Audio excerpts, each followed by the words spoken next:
मेरी किस्मत के खरीदार। के आसिफ के मुगले आजम में अनारकली के रोल से मधुबाला अमर हो गई। लेकिन कम ही लोगों को पता होगा कि भारतीय फिल्मों के इतिहास में 3 अनारकलियां हुई हैं।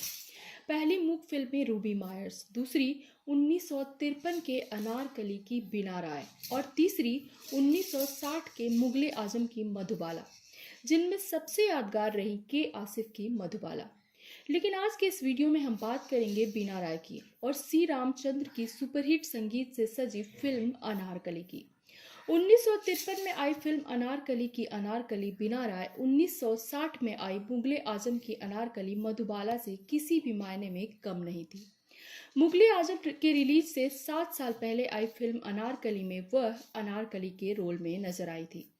कहते हैं कि जिस थिएटर में मुगले आजम चलती थी, अक्सर उसके सामने वाले थिएटर में अनारकली प्रदर्शित की जाती थी। मतलब बीना राय की अनारकली को 7 साल बाद भी खारिज नहीं किया जा सका। बीना राय ने अपने छोटे से फिल्मी करियर में इंडस्ट्री में अपने सौंदर्य और अभिनय के बल पर लाखों दिलों पर राज किया।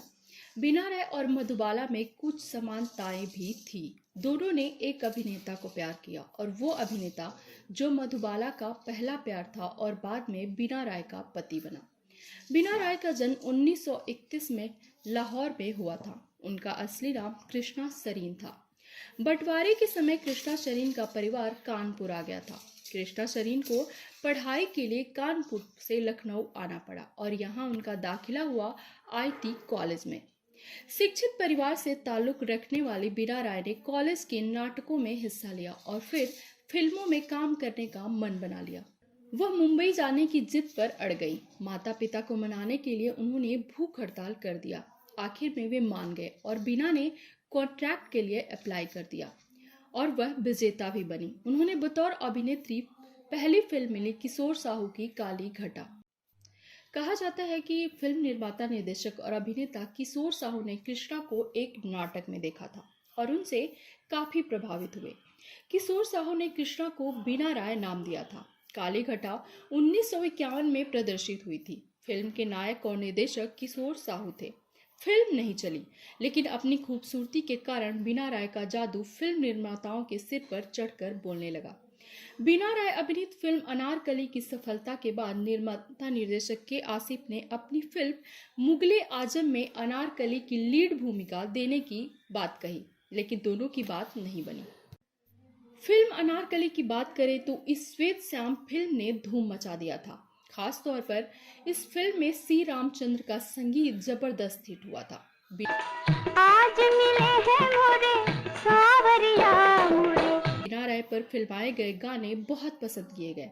नशे में झूमती अनारकली के रूप में बीना राय की अदाकारी ने लोगों का दिल जीत लिया। उस समय बीना राय के माथे पर बालों की एक झूमती लट के साथ पोस्टर काफी मशहूर हुआ था। बीना राय ने वैसे तो अशोक कुमार, प्रेमनाथ, भरत भूषण के साथ अधिक फिल्में की, लेकिन 1953 में आई अनारकली, 1960 में आई घूंघट और 1963 में आई ताजमहल ने उन्हें उस दौर में स्टार बना दिया। फिल्मों में उनकी सबसे सफल जोड़ी प्रदीप कुमार के साथ बनी। जिस तरह लोग अनारकली के गीत सुनकर झूम उठते थे, उसी तरह ताजमहल के गीत भी सदाबहार साबित हुए।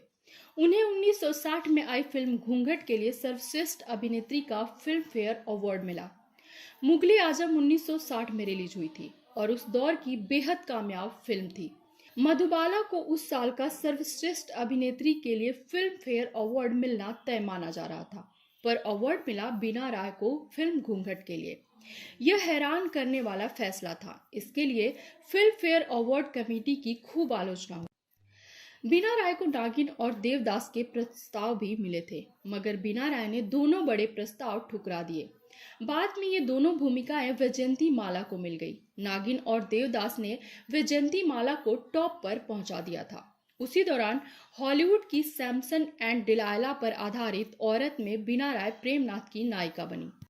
भगवान दास वर्मा निर्मित फिल्म औरत प्रेमनाथ के साथ बीना राय की पहली फिल्म थी। इस फिल्म में बीना राय ने एक तेज तरार चुलबुली लड़की की भूमिका निभाई थी।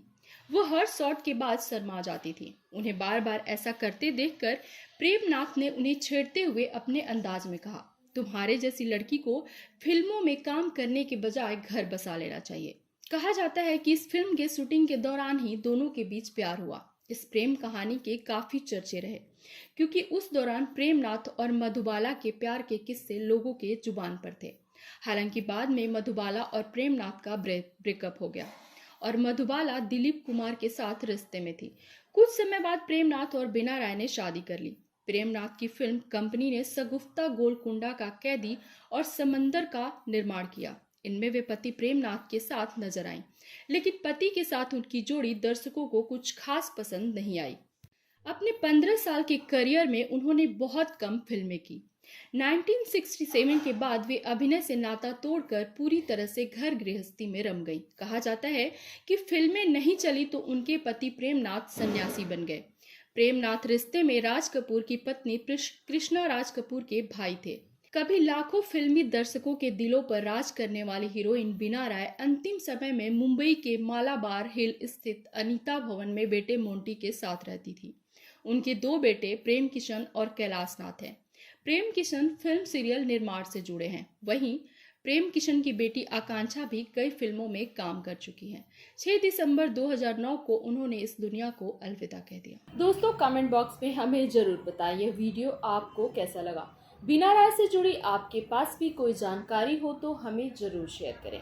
अगले वीडियो में हम फिर मिलेंगे सिनेमा से जुड़ी कुछ नई जानकारी के साथ। तब तक के लिए नमस्कार।